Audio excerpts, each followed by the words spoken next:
toute cette question du renouvellement des équipements, c'est un gros sujet en cyber parce que il y a la question des mises à jour. La cybersécurité a besoin de faire des mises à jour de sécurité.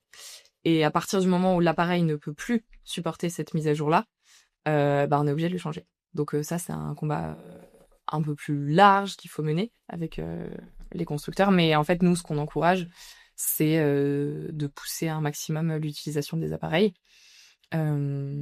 pour jusqu'à ce que la mise à jour de sécu soit plus dispo. Il y a des entreprises qui changent avant que ces mises à jour ne soient plus disponibles. Ça, c'est pour la question des PC.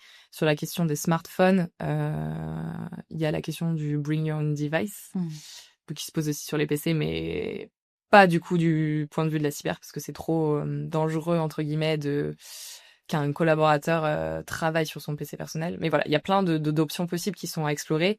Et ça, c'est à la main des entreprises en fonction des politiques qu'elles veulent mettre en place et des possibilités techniques qu'elles mettent aussi derrière pour pouvoir sécuriser les appareils. Parce que, et ma phrase est longue, mais c'est important aussi, je l'ai pas précisé, j'aurais dû le dire plus tôt, on veut réduire l'impact environnemental de la cyber, mais on veut que ce soit à un niveau de couverture de risque constant. C'est-à-dire que c'est pas parce qu'on va inciter à être plus léger qu'on veut qu'on veut dégrader en fait le niveau de sécurité. Non, c'est à niveau de protection constant, voire même améliorer.